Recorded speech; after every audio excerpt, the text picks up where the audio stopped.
Ferb was on his own. James's plan for peace was over before it began. Hub 42 wouldn't take Ferb back now, especially since James beat him there, and most likely told them of Ferb's plans. Something had to be done, and fast. Ferb looked at his notepad and saw the three options. Option A, eliminate Cabot's kingdom. If he were to convince Queen Cabot III and the remnants that Lucius and the entire demonic army were going to charge Cabot Kingdom in one last assault, this could be the best chance Ferb will have in an attempt to wiping out all of the corrupt and evil remnants. But would that be the best option? The remnants were not a kind bunch. They help themselves to everything and expect something from nothing. Past leaders have made better relationships with other wasteland settlements. But that was then, and this is now.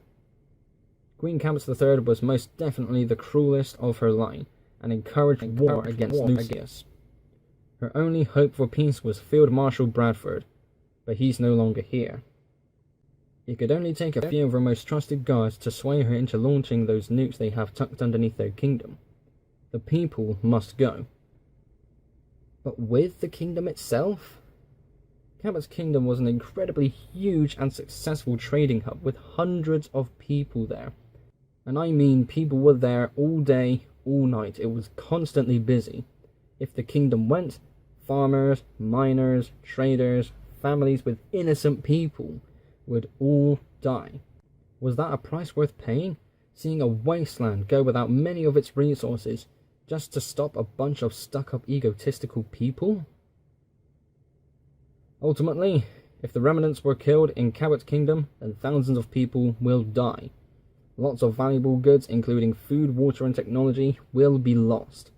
Lucius and his empire will most likely take over, and seeing as he wants to claim the Britannia wasteland for his own, is that what Ferb wants? Option B, eliminate Hell. Members of the demonic army attacked Ferb's home, Hub 42. If he were to take out Lucius, then he could maybe, just maybe, use that attack as a bartering tool of sorts. If Lucius could get his demonic army together to defend Hell, then he can use his vast amount of technology against them. They were all connected to a giant reactor powering the whole operation. Overheating it will lead it to exploding, wiping out everyone in the factory.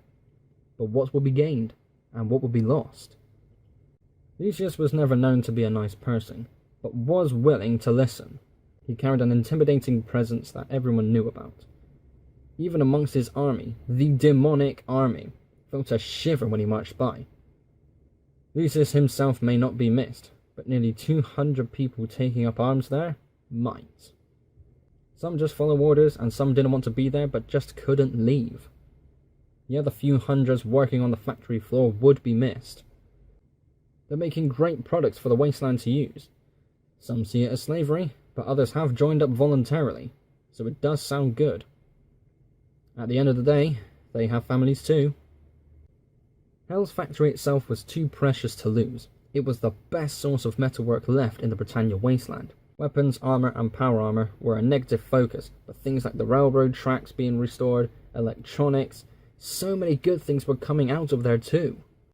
The other side of the factory floor was the trading center, with all the goods fresh from the factory itself. If there was one place that had to stay, it was this place. It just needs a new name. Both factions had to either change or be destroyed, but the homes had to stay. If there could be a way of achieving that, how could it be done? Option C. Wipe out both factions. Both factions were not innocent in any way, but neither could stay to rule the Britannia wasteland. The war for the Britannia wasteland was coming, but how could it end in the best way possible? Between Hell and Cabot's kingdom, there were a few small settlements, but it was a true wasteland out there, and people will definitely suffer if the remnant and the demonic army collided. Despite the potential loss of innocent lives, this could be the best way to eliminate them both. Getting to the nukes in Cabot's kingdom really wasn't that difficult for outsiders. There's a network of tunnels underneath Cabot Kingdom used by the remnants to escape at any given scenario. People could use those tunnels to get in, and if you chose the right path, you could find yourself in a nuclear bunker. The remnants were selfish, not smart. People had attempted to hack into the controls in the past, and only one person was successful.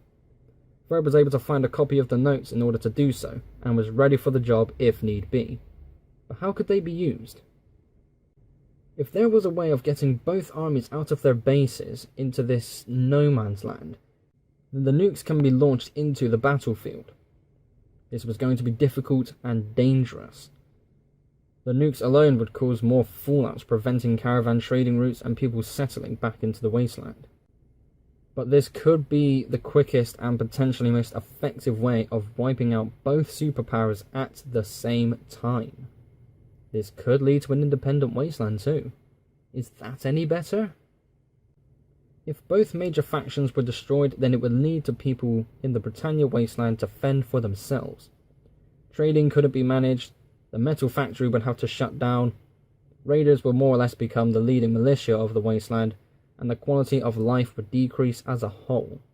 So whilst killing obviously isn't good, is that the best solution? Option D. Peace? The two leaders had to go.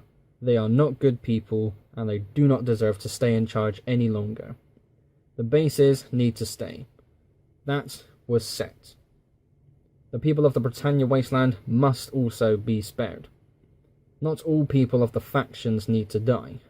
In getting both factions to no man's land, the soldiers that will follow will be the ones who aim for the same selfish goals as their leader wants. Ideally, this should hopefully keep the best people who actively want peace for all in their respective bases. It should also mean it keeps production active in the metalworks factory, and the trading centre of Cabot Kingdom stays alive. The only problem with this is, how do we know that the people who are staying are the better people of their factions? It was an absolute mess, but Ferb had a plan. It might not work, but something was better than nothing. Time to go home. Back to Hub 42.